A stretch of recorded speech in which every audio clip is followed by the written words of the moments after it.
Hello guys, welcome back to my channel. இன்றைக்கி நம்ம என்ன சம்மரி பார்க்க போகிறோம் அப்படின்னா, diary of a vampire kid. இதை எழுதினவங்க ஜெஃப் கின்னே. இவர் ஒரு American author, cartoonist, producer and also game designer. இது போக கிட்ஸ் ஃப்ரெண்ட்லியான வெப்சைட்டும் இவர் கிரியேட் பண்ணியிருக்கிறாரு. இந்த பர்டிகுலர் புக் சீரிஸ், இந்த கான்செப்ட் வந்து இது இவரோட ஒரு டெபியூட் ஒர்க். 1998 இதை ஒர்க் பண்ண ஸ்டார்ட் பண்ணியிருக்கிறாரு. ஸோ 2004 வந்து ஒரு எஜுகேஷனல் வெப்சைட்டில் இதை அஃபிஷியலாக பப்ளிஷ் பண்ண ஸ்டார்ட் பண்ணுறாங்க. இதில் இவரோட ஓன் கேரக்டர் ரிஃப்ளெக்ட் பண்ணுற மாதிரி கிரெக் அப்படின்ற ப்ரொட்டகானிஸ்ட் வந்துட்டு ஒரு ஜேர்னல் ஹேண்ட் ரிட்டனாக, அந்த கார்ட்டூனாக இருக்கட்டும், அந்த ஐடியாஸாக இருக்கட்டும், எல்லாமே அவரோட ஓன் ஹேண்டால் அவர் எழுதுகிற மாதிரி, வரைகிற மாதிரியான ஒரு ஜேர்னலை பப்ளிஷ் பண்ணலாம் அப்படின்னு சொல்லிட்டு அந்த பையன் பிளான் பண்ணுற மாதிரி கொடுத்துருப்பாங்க.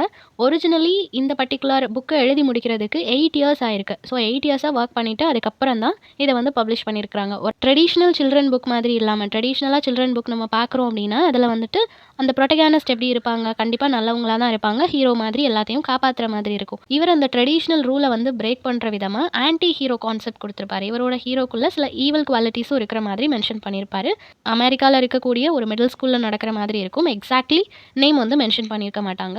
2007 வந்து ரிலீஸ் பண்ணியிருக்கிறாங்க. அந்த டைமில் இருந்தே within a very few days இதில் வந்து ஒரு நல்ல ரீச் கிடச்சிது. குளோபலி 65 லாங்குவேஜில் இதை ட்ரான்ஸ்லேட் பண்ணியிருக்கிறாங்க. அண்ட் 275 மில்லியன்ஸ் ஆஃப் காப்பீஸ் வந்து இது சேல் ஆயிருக்கு. ஸோ அந்தளவுக்கு ரொம்பவே எக்ஸலண்ட்டான ஒரு ஒர்க்காக இது கன்சிடர் பண்ணப்படுது. கேரக்டர்ஸ் பார்த்துடலாம். கிரெக் கஃப்லே, இவர் வந்துட்டு மெயின் கேரக்டர். இவர் தான் நேரேட்டர். இவரோட ஸ்டோரியை தான் அவர் நேரேட் பண்ணுறாரு. ஒரு மிடில் ஸ்கூலர், ஓகேவா. இவர் வந்து அவரை பற்றியே எப்போவுமே யோசிச்சுட்டே இருக்கக்கூடிய ஒரு செல்ஃப் சென்டர்டான ஒரு பர்சன். என்ன ஆனாலும் சரி, நான் என்ன பண்ணுறது, பாப்புலர் ஆகணும் அப்படின்னா நான் என்ன பண்ணணுன்றதை மட்டுமே யோசிச்சுட்டு இருப்பாரு. பட் அதுக்காக பெருசாக ஹார்ட் ஒர்க் எதுவும் பண்ண மாட்டார். தென் ரவுலே அப்படின்றது வந்து இவரோட ஃப்ரெண்டு, ஓகேவா. ரொம்ப இன்னசென்ட் அண்ட் ஆல்சோ மற்றவங்களோட கம்பேர் பண்ணும்போது அவங்க ஏஜுக்கு தகுந்த அந்த ஒரு மெச்சூரிட்டி இவர்கிட்ட இருக்காது.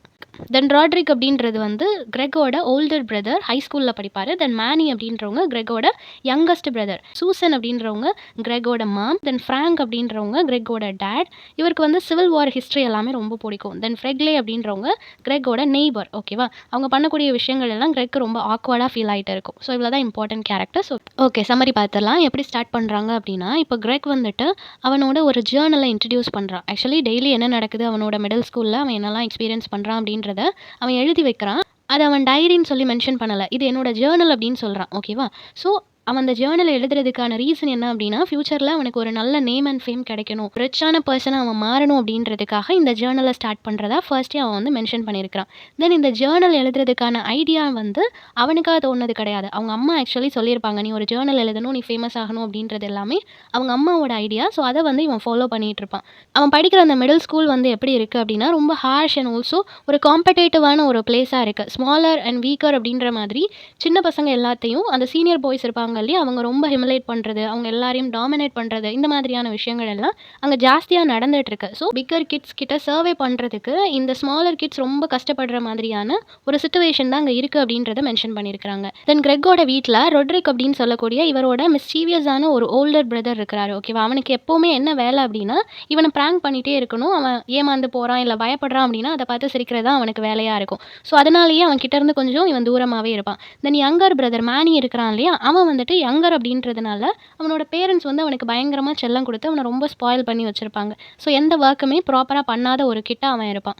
தென் கிரெக் அவனோட பேரண்ட்ஸ் கிட்ட பிடிக்காத ஒரு விஷயம் என்ன அப்படின்னா, அவங்க அடிக்கடி இவன்கிட்ட ஏதாவது எக்ஸ்பெக்டேஷன்ஸ் வச்சுட்டே இருப்பாங்க. ஏதாவது ஒரு விஷயம் சொல்லிட்டே இருப்பாங்க. லைக் உங்கள் மதர் வந்து இவன்கிட்ட ஜேர்னல் எழுத சொல்கிறாங்க இல்லையா, அந்த மாதிரி அடிக்கடி ஏதாவது சொல்லும்போது இவனுக்கு அது பயங்கர ஃப்ரஸ்ட்ரேட்டடான ஒரு ஃபீலிங் கொடுக்கும் அப்படின்றத சொல்லியிருக்கிறான். ஸோ ஸ்கூலில் இந்த மாதிரி டாமினேட் பண்ணுறாங்கன்னு பார்த்தா, வீட்லேயும் இப்படி ஒரு அனாயிங்கான அட்மாஸ்பியர் தான் எனக்கு இருக்குது அப்படின்றத அவர் மென்ஷன் பண்ணியிருக்கிறாரு.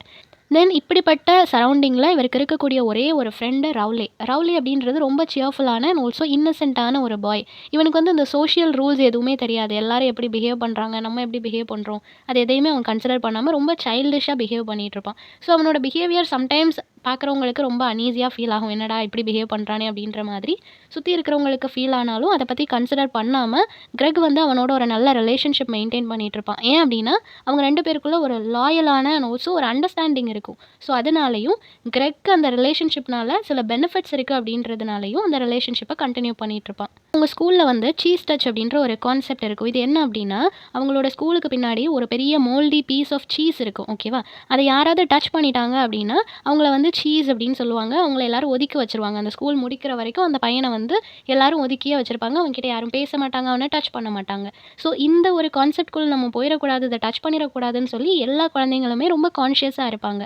ஏன்னா சோஷியலி அத ஒரு டிஸ்கிரேஸா அவங்க பார்க்குறாங்க.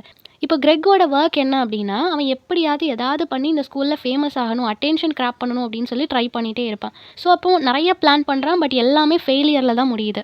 இந்த மாதிரி அவன் எடுக்கிற எல்லா முடிவும் ஸ்கூல்ல இருக்க டீச்சர்ஸ், ஸ்டூடண்ட்ஸ் எல்லாரையும் இம்ப்ரெஸ் பண்ணணும் அப்படின்னு சொல்லிட்டு அவன் பண்ற எல்லா முயற்சியுமே ஃபெயிலியர்ல முடியுது. ஏன்னா அவனுக்கு ப்ராப்பரா பிளான் பண்ணவே தெரியல. ஒரு பிளானிங் இல்லாம நம்மளால எக்ஸிக்யூட் பண்ண முடியாது இல்லையா? ஸோ அந்த பிளானிங் இல்லாததுனால அவனால யாரோட அட்டென்ஷனையும் கிராப் பண்ண முடியல. ஒரு பாயிண்ட்ல அவனுக்கு ஒரு காமிக் ஸ்ட்ரிப் பப்ளிஷ் பண்றதுக்கு, அத வந்து சப்மிட் பண்றதுக்கான ஒரு சான்ஸ் கிடைக்குது. ஸோ அத வந்துட்டு அவன் யுட்டிலைஸ் பண்ணிக்கணும் அப்படின்னு சொல்லிட்டு, காமிக் வந்து வரைய ஆரம்பிச்சு அத சப்மிட் பண்றான். ஆனா என்ன ஆயிடுச்சு அப்படின்னா, அது ப்ராப்பரா ஆடியன்ஸ ரீச் பண்ணல. இவனோட காமிக் ஸ்டைல் வந்து வேற மாதிரி இருக்கு. பட் அத ரீட் பண்ற ஸ்டூடண்ட்ஸ் அண்ட் டீச்சர்ஸோட மென்டாலிட்டி வேற மாதிரி இருக்கிறதுனால, அவங்களோட அண்டர்ஸ்டாண்டிங் வேற மாதிரி இருக்கிறதுனால, இவனுக்கு வந்து பாப்புலாரிட்டி கிடைக்கல. அதுக்கு பதிலா எல்லாரும் இவன கிண்டல் பண்ண ஸ்டார்ட் பண்றாங்க. ஒரு காமிக் எழுத தெரியல, அதுல இவ்ளோ மிஸ்டேக்ஸ் இருக்குன்னு சொல்லிட்டு எல்லாரும் இவன கிண்டல் பண்றாங்க. பட் ஆக்சுவலி அது நல்லா இருந்திருக்கும். பட் அத கன்வே பண்ண இவனுக்கு தெரியல. எப்பவுமே இவன் வந்து ஃபேமஸ் ஆகணுன்ற ப்ராசஸ்லயே இருக்கிறதுனால, கிரெக் அண்ட் ரவுலே என்ன பண்றாங்க அப்படின்னா, நம்ம ஒரு ஹான்டட் ஹவுஸ் ஒண்ணு ரெடி பண்ணுவோம் அப்படின்னு சொல்லிட்டு, ரவுலேயோட வீட்டு பேஸ்மெண்ட்ல வந்து ஒரு ஹான்டட் ஹவுஸ் ஒண்ணு ரெடி பண்ணிட்டு, கிட்ஸ்க்கு நம்ம பார்க்கறதுக்கு குடுக்கலாம். அது மூலமா நம்ம மணியும் ஏர்ன் பண்ணலாம் அப்படின்னு சொல்லி பிளான் பண்ணுவாங்க. அவங்க பிளான் பண்ண மாதிரியே அந்த ஹான்டட் ஹவுஸையும் கிரியேட் பண்ணிட்டாங்க. நெறைய யங்கர் கிட்ஸ் வந்து அத விசிட் பண்றதுக்கு வராங்க. ஸோ அத பார்க்கும்போது ரொம்ப பயங்கரமா இருந்த உடனே அந்த குழந்தைங்கலாம் பயந்து ஓட ஆரம்பிச்சுடுறாங்க. ஸோ அது ஒரு கயோட்டிக்கான ஒரு சிச்சுவேஷன கிரியேட் பண்ணிருது. ஆட்டோமேட்டிக்கலி ரவுலியோட ஃபாதர் கிட்ட வந்து எல்லாரும் கம்ப்ளைண்ட் பண்றாங்க. ஸோ இந்த குழந்தைங்களால என்னோட குழந்தைங்கலாம் பயந்துடுச்சு அப்படின்னு சொல்லும்போது, இவருக்கு கோவம் வந்து வேகமா அந்த வீட்ட வந்து கம்ப்ளீட்டா உடைச்சு போட்டுறாரு. ஸோ இவங்களுக்கு என்ன பண்றதுன்னே தெரியல. ஃபேமஸ் கிடைக்கும், மணி ஏர்ன் பண்ணலாம்னு நெனச்சது வந்து, அப்படியே ஆப்போசிட்டா ஒரு பெரிய கான்சிக்வென்ஸஸ அவங்க ஃபேஸ் பண்ற மாதிரியான சிச்சுவேஷன் ஆயிடுச்சு. தென் ஹாலோவின் டே வருது. நெறைய பார்ட்டீஸ் எல்லாம் வைப்பாங்க இல்லையா? அந்த மாரி ட்ரிக் ஆர் ட்ரீட்டிங் அவங்க அட்டெண்ட் பண்றாங்க. அங்க போனதுக்கு அப்புறமா, இவங்க வந்துட்டு மெச்சூர்டா பிஹேவ் பண்ணணும் அப்படின்னு சொல்லி ட்ரை பண்றாங்க. ஆனா ரவுலே வந்துட்டு ஒரு குழந்தை மாதிரி தான் அங்கேயும் பிஹேவ் பண்ணிட்டு இருக்கிறான். கிரெக் எப்படியோ அவன கண்ட்ரோல் பண்ணி 2 பேரும் சேர்ந்து ஒவ்வொரு இடமும் டிராவல் பண்ணிட்டு இருக்கும்போது, அந்த நைட் வந்து அவங்க எதிர்பார்க்க முடியாத அளவுக்கு ரொம்ப ஸ்கேரியா மாறுது. எப்போனா, குரூப் ஆஃப் ஓல்டர் டீனேஜர்ஸ் அங்க வராங்க. வந்துட்டு இவங்கள ஹராஸ் பண்ண ஸ்டார்ட் பண்றாங்க. அந்த பசங்க கிட்ட இருக்கக்கூடிய வாட்டர் பலூன வச்சு இவங்கள அடிக்கிற மாதிரி அவங்க ரொம்ப தூரம் தொரத்திட்டே ஓடி வராங்க. ஸோ இந்த நைட் இவ்ளோ ஸ்கேரியா இருக்கவே முடியாது அப்படின்னு சொல்லிட்டு, இந்த பசங்க 2 பேரும் எப்படியோ அவங்க கிட்ட இருந்து தப்பிச்சு ஓடுறாங்க. இப்போ நெக்ஸ்ட் டே அவங்க ஸ்கூலுக்கு போயாச்சு. அகைன் கிரெக் வந்து அதே மாதிரி அவன் ஃபேமஸ் ஆகணும்னு சொல்லிட்டு, ஏதாவது சில விஷயங்கள் பண்ணிட்டே இருக்கிறான். எல்லாம் ஃபெயிலியர்லயே முடிஞ்சுட்டு இருக்குது. ஒரு பாயிண்ட்ல அவனுக்கு ரெஸ்லிங் கிளாஸ் வந்து ஜாயின் பண்ற மாதிரியான ஒரு சிச்சுவேஷன் வருது. பட் அங்கேயும் போயிட்டு அவன் சொதப்பிட்டு தான் இருக்கிறான். அந்த ரெஸ்லிங் கிளாஸ்ல அவனுக்கு ஆப்போசிட்ல அவனோட மேட்ச் பண்றதுக்கு ரெடி ஆகுறது யாரு அப்படின்னா, சோஷியலி ரொம்ப ஆக்வர்டா கன்சிடர் பண்ணப்படுற ஃப்ரெட்லே அப்படின்னு சொல்லக்கூடிய ஒரு ஸ்டூடெண்ட். அவன பார்த்த உடனே இவனுக்கு கோவம் வருது. அவன் கூட பேசுறதுக்கு கூட இவன் ரெடியா இல்லாதப்போ, அவன் கூட எப்படி நான் சண்டை போட முடியும் அப்படின்னு சொல்லிட்டு, அங்கேயும் இவன் பயங்கரமா சொதப்பி வைக்கிறான். தென் இவங்க ஸ்கூல்ல வந்துட்டு ஒரு ப்ளே கண்டக்ட் பண்ணலாம் அப்படின்னு சொல்லி பிளான் பண்றாங்க. தி விசார்ட் ஆஃப் ஓஸ் அப்படின்னு சொல்லக்கூடிய ஒரு ப்ளே வந்து கண்டக்ட் பண்ணலான்னு பிளான் பண்ணும்போது, இவங்க அம்மா இவன்ட்ட கேட்காமலே கிரெக்கோட பேர வந்துட்டு அந்த ப்ளேல குடுத்துடுறாங்க. ஸோ அந்த ப்ளேல வந்து ஒரு மைனர் ரோல் ப்ளே பண்றதுக்கான ஒரு ஆப்பர்ச்சுனிட்டி இவனுக்கு கிடைக்குது. ஸோ நெறைய ட்ரீஸ் அங்க இருக்கிற மாதிரி பிளான் பண்ணியிருப்பாங்க. அந்த ட்ரீல ஒண்ணா இவனுக்கும் கெட்டப் குடுத்து ஸ்டேஜ்ல நிப்பாட்டி விட்டுருப்பாங்க. ஸோ அந்த பெர்ஃபார்மன்ஸ் அப்போ இவன் என்ன பண்ணிடுறான் அப்படின்னா, ஆக்சிடென்டலா ஒரு ஆப்பிள தூக்கி இவன் ஆடியன்ஸ் மேல கிரெக் வீசிறான். இவன் ஆப்பிள் வீசினத பார்த்து எல்லா ஸ்டூடண்ட்டும் வீச ஆரம்பிச்சுட்டாங்க. இது பார்த்த உடனே டீச்சர்ஸ் எல்லாரும் ரொம்ப கோவப்படுறாங்க. கிரெக்கோட அம்மா ரொம்ப ஃபீல் பண்றாங்க. என்னடா இப்படி பிஹேவ் பண்றானே அப்படின்னு சொல்லிட்டு. இப்போ கிறிஸ்மஸ் சீசன் வரும்போது கிரெக் வந்து ரொம்ப டிசப்பாயிண்டடா ஃபீல் பண்றான். ஏன்னா எல்லாரும் கிஃப்ட்ஸ் வந்து எக்ஸ்சேஞ்ச் பண்ணிக்கிறாங்க. பட் இவன் நெனச்ச மாதிரியான கிஃப்ட் வந்து இவனுக்கு கிடைக்கல. ஸோ அத நெனச்சு ரொம்ப ஃபீல் பண்ணிட்டு இருக்கிறான். ஆனா ரவுலேக்கு வந்து பெட்டர் பிரசன்ட்ஸ் எல்லாம் கிடைச்சத பார்க்கும்போது இவனுக்கு ஜெலஸியா ஃபீல் ஆகுது. ஸோ இவங்களோட ஸ்கூல்ல அண்ட் சரவுண்டிங்கில இந்த கிஃப்ட்ட ஷேர் பண்ற, எக்ஸ்சேஞ்ச் பண்ற ப்ராசஸ வந்து கிவிங் ட்ரீ அப்படின்னு சொல்லுவாங்க. ஸோ எல்லாருமே நெறைய கிஃப்ட்ஸ வந்து 1 to 1 எக்ஸ்சேஞ்ச் பண்ணிக்கிறாங்க. ஸோ இவனுக்கு அந்த ஆக்வர்டான, டிசப்பாயிண்டிங்கான கிஃப்ட்ஸ் எல்லாம்ஸ வந்துட்டு ரவுலேயோட கிஃப்ட்ஸோட கம்பேர் பண்ணும்போது இவனுக்கு ரொம்ப கோவமாவும், ஜெலஸியாவும் ஃபீல் ஆகுது. இப்போ ஜான்வரி மந்த் அப்போ கிரெக் அண்ட் ரவுலே 2 பேரும் சேர்ந்து பிக் வீல் அப்படின்ற ஒரு கேம் வந்து விளையாடுறாங்க. அப்போ ஆக்சிடென்டலா கிரெக் என்ன பண்ணிட்டான் அப்படின்னா, ரவுலிய தள்ளி விடுற மாதிரியான ஒரு சிச்சுவேஷன் ஆயிடுச்சு. ஸோ அதில அவனோட கை உடைஞ்சு போச்சு. இதுக்கு அவன் தான் காரணம் அப்படின்றது தெரிஞ்சும் சாரி கேட்க மாட்றான். இதுக்கு ரவுலையே காரணம். அவனே அவனுக்கு வந்து இந்த மாதிரி பண்ணிக்கிட்டான் அப்படின்ற மாதிரி ஒரு சிச்சுவேஷன அவன் கிரியேட் பண்ணிடுறான். ஸோ ரவுலைக்கு வந்து இதனால அவன எல்லாரும் கிண்டல் பண்ணுவாங்க. அவனுக்கு அடிபட்டுடுச்சுன்னு சொல்லிட்டு யாரும் அவன கண்டுக்கிட மாட்டாங்க அப்படின்னு சொல்லிட்டு கிரெக் நினைக்கும்போது எல்லாமே ஆப்போசிட்டா நடக்குது.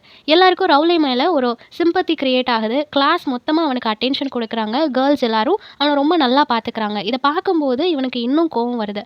ரவுலி வந்து இப்போ கிளாஸ்ல பாப்புலர் ஆயிட்டானே அப்படின்னு சொல்லிட்டு அவருக்கு அவ்வளோ கோவம் வருது. இப்போ கிரெக் வந்துட்டு ஒரு கார்ட்டூனிஸ்ட்டா மாறணும் அப்படின்னு சொல்லிட்டு ஸ்கூல் நியூஸ் பேப்பர்ல அவன் வந்து ஒரு கார்ட்டூன் வரையலாம் அப்படின்னு சொல்லி ஸ்டார்ட் பண்றான். பட் அந்த டீச்சர் என்ன பண்றாங்க அப்படின்னா, இவன் குடுத்ததுக்கு அப்புறமா அந்த காமிக்க வந்து எஜுகேஷனல் கார்ட்டூன் மாதிரி சேஞ்ச் பண்ணிட்டாங்க. அதுல இருந்த ஹியூமர் அண்ட் ஒரிஜினாலிட்டிய சேஞ்ச் பண்ணிட்டு அவங்களோட வேர்டிங்ஸ வந்து ஆட் பண்ணதுனால இவனோட எசன்ஸ், இவனோட அந்த காமிக் டச் வந்து அதுல இல்ல. ஸோ அதனால இவனுக்கு ரெகக்னேஷனும் கிடைக்கல. யாரும் இவன அப்ரிஷியேட் பண்ணல. தென் கொஞ்ச நாளைக்கு அப்புறமா கிரெக் அண்ட் ரவுலே 2 பேரும் சேஃப்டி பேட்ரோல்ல ஜாயின் பண்றாங்க. அங்க ஜாயின் பண்ணதுக்கு அப்புறமா கிரெக் என்ன நினைக்கிறான் அப்படின்னா, இந்த ரோல் வந்து இவனுக்கு ஒரு அத்தாரிட்டி குடுக்கும். எல்லாரும் இவன ரொம்ப ரெஸ்பெக்ட்ஃபுல்லா ட்ரீட் பண்ணுவாங்க அப்படின்னு நினைக்கிறான். பட் அதுக்கு அப்படியே ஆப்போசிட்டா நடக்குது. அந்த வொர்க்ல விட எல்லாரும் ரெஸ்பான்சிபிலிட்டிய தான் எதிர்பார்ப்பாங்க. ஸோ அவன் எந்த அளவுக்கு ரெஸ்பான்சிபிளா வொர்க் பண்றான் அப்படின்றது தான் முக்கியமா இருக்கும். ஆனா ஆல்ரெடி அவன் ஒரு self centred person, hard working கிடையாது இல்லையா? ஸோ அதனால அந்த வொர்க்லயுமே இவனுக்கு எந்த ஒரு நேம் அண்ட் ஃபேமுமே கிடைக்கல. இப்போ வின்டர் டைம்ல இவனுங்க 2 பேரும் சேர்ந்து ஸ்னோமேன் பில்ட் பண்ணலாம் அப்படின்னு சொல்லி நினைக்கிறாங்க. அந்த ஸ்னோமேன் பில்ட் பண்றது மூலமா ஓல்டர் கிட் கிட்ட இருந்து நம்மள காப்பாத்திக்கலாம். அவங்க முன்னாடி நமக்கு ரொம்ப பெருமையா இருக்கும் அப்படின்ற மாதிரி இவங்க ஸ்டார்ட் பண்றாங்க. பட் அத கூட இவங்களால ப்ராப்பரா பண்ணி முடிக்க முடியல. ஒரு மேஜர் டர்னிங் பாயிண்ட் இவங்களோட லைஃப்ல என்ன அப்படின்னா, கிரெக் வந்து இப்போ ஒரு பிராங்க் ஒண்ணு பண்ணலாம் அப்படின்னு சொல்லி பிளான் பண்றான். நிறைய யங்கர் கிட்ஸ் அங்க இருக்கிறாங்க. அவங்க எல்லாத்தையும் ஒரு ஸ்டிக்ல ஒரு புழுவ வந்து அந்த எட்ஜ்ல கட்டிட்டு அந்த குழந்தைங்கள எல்லாம் பயமுறுத்தலாம் அப்படின்ற மாதிரி பிளான் பண்றான். அந்த மாதிரி அவன் பண்ணிட்டு இருக்கும்போது ஒரு சிச்சுவேஷன்ல குழந்தைங்க எல்லாம் பயந்து ஓட ஆரம்பிச்சு சிச்சுவேஷன் அவுட் ஆஃப் கண்ட்ரோல் ஆகிருது. ஸோ இந்த டைம்ல எல்லா கிட்ஸோட பேரண்ட்ஸும் வந்து சண்டை போடுவாங்க அப்படின்றத தெரிஞ்சுக்கிட்ட கிரெக் என்ன பண்றான் அப்படின்னா, இந்த கம்ப்ளீட்டா ரவுலே மேல பிளேம் பண்ணிடுறான். ரவுலே தான் இது எல்லாத்துக்கும் காரணம் அப்படின்ற மாதிரி சொல்லிடுறான். ரவுலே அதை வந்து கன்ஃபெஸ் பண்ணுறதுக்கு முன்னாடி கிரெக்குமே அதை அக்செப்ட் பண்ணிக்கல. நான் தான் பண்ணேன்றதை அவன் சொல்லாததுனால ரவுலையை பனிஷ் பண்ணிடுறாங்க. ஸோ அவங்களோட ஃப்ரெண்ட்ஷிப் வந்து அந்த மொமெண்ட் பிரேக் ஆகுது. இவன் தப்பிக்கிறதுக்காக ரவுலையை மாட்டி விட்டதுனால ஸோ அவங்களோட ஃப்ரெண்ட்ஷிப்பும் இப்போ பிரேக் ஆகிடுச்சு. கிரெக் எப்போவுமே தனியாகவே இருக்கிறான். அவனோட ஸ்கூலில் வேறு ஏதாவது நியூ ஃப்ரெண்ட் கிடைக்குமான்னு பார்த்தா அப்படியும் யாருமே கிடைக்கல. வேறு வழியே இல்லாமல் ஃப்ரெக்லே யார் ஒருத்தங்க கூட பேசவே கூடாதுன்னு நினச்சானோ அந்த பர்சனோட சேர்ந்து டைம் ஸ்பெண்ட் பண்ணலாம் அப்படின்னு சொல்லி கிரெக் வந்து முடிவு பண்ணுறான். ஆனால் அவனால் கம்ப்ளீட்டாக ரவுலையோட பிளேஸை ரீப்ளேஸ் பண்ண முடியல. ஸோ அவனுக்கு ஸ்டில் அன்கம்ஃபர்டபுளாகவும் அண்ட் ஆல்சோ ரொம்ப லோன்லியாகவும் ஃபீல் ஆகிட்டு இருக்கு. ஸோ அந்த டைமில் ரவுலே வந்துட்டு ஒரு காமிக் ஒன்று ரெடி பண்ணுறான். ஜூவி மாமா அப்படின்னு சொல்லக்கூடிய ஒரு காமிக் வந்து அவன் பப்ளிஷ் பண்ணுறான். ஒரிஜினலாக இதை எழுதுனது கிரெக்கோட ஐடியா தான் இது. அவன் ஆல்ரெடி ஸ்டார்டிங்கில் ஒன்று கொடுத்துருப்பான். அதை அவங்க டீச்சர் ஆல்டர் பண்ணியிருப்பாங்க இல்லையா? அதுதான் இது. ஸோ அதோட ஒரிஜினல் வேர்ஷனை அவன் கொடுத்து அவனுக்கு நல்ல நேம் அண்ட் ஃபேம் கிடைக்கும். எல்லாரும் அவனை அப்ரிஷியேட் பண்ணுவாங்க. இதை பார்த்த உடனே கிரெக்கு வந்து பயங்கரமாக கோவம் வருது. எனக்கு கிடைக்க வேண்டிய நேம் அண்ட் ஃபேமை இவன் எடுத்துக்கிறானே, இது டோட்டலி அன்ஃபேர் அப்படின்னு சொல்லிட்டு அவன் கோவப்படுறான். ஆனால் ஃபைனலாக என்ன நடக்குது அப்படின்னா, இப்போ அந்த சீஸ் டச்சுன்னு சொன்னேன் இல்லையா? அந்த ப்ராப்ளம் அகெயின் வர ஆரம்பிக்குது. ஒரு குரூப் ஆஃப் டீனேஜர்ஸ் வந்து ரவுலையை ஃபோர்ஸ் பண்ணி அந்த மோல்டி சீஸை வந்து டச் பண்ண சொல்கிறாங்க. அதை டச் பண்ணிட்டான் அப்படின்னா அதுக்கப்புறம் அவன் அந்த ஸ்கூலை விட்டு போகிற வரைக்கும் அவனை யாருமே டச் பண்ண மாட்டாங்க. யாரும் அவன்கிட்ட பேச மாட்டாங்க. அவனை ஒரு அவுட்காஸ்ட் மாதிரி பிஹேவ் பண்ணுவாங்க. ஓகேவா?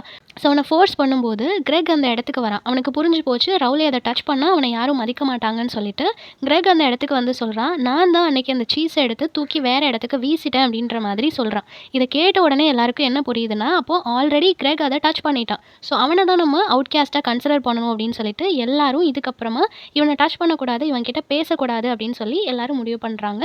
அந்த டீனேஜர்ஸ் எல்லாரும் கலைஞ்சு போனதுக்கப்புறமா கிரெக் வந்து எந்த அளவுக்கு அவனை சேவ் பண்ணுறதுக்காக இப்படி ஒன்று செல்ஃப்லெஸ்ஸாக யோசிச்சிருக்கிறான் அப்படின்றது வந்து ரவுலேக்கு புரியுது. ஸோ ஃபர்ஸ்ட் டைம் கிரெக் வந்து அவனோட ஃப்ரெண்ட்ஷிப்காக செல்ஃப்லெஸ்ஸாக யோசிச்சு அவனோட சோஷியல் ஸ்டேட்டஸ் போனாலும் பரவாயில்ல, யாரும் அவன்கிட்ட பேசலைனாலும் பரவாயில்ல, என்னோட ஃப்ரெண்ட்ஷிப் எனக்கு அகெயின் வேணும் அப்படின்னு சொல்லிட்டு இந்த ஒரு விஷயத்த பண்ணியிருக்கிறான். ஸோ அவங்களோட ஃப்ரெண்ட்ஷிப் வந்து அகெயின் அவங்க ரீயூனியன் ஆகிறாங்க.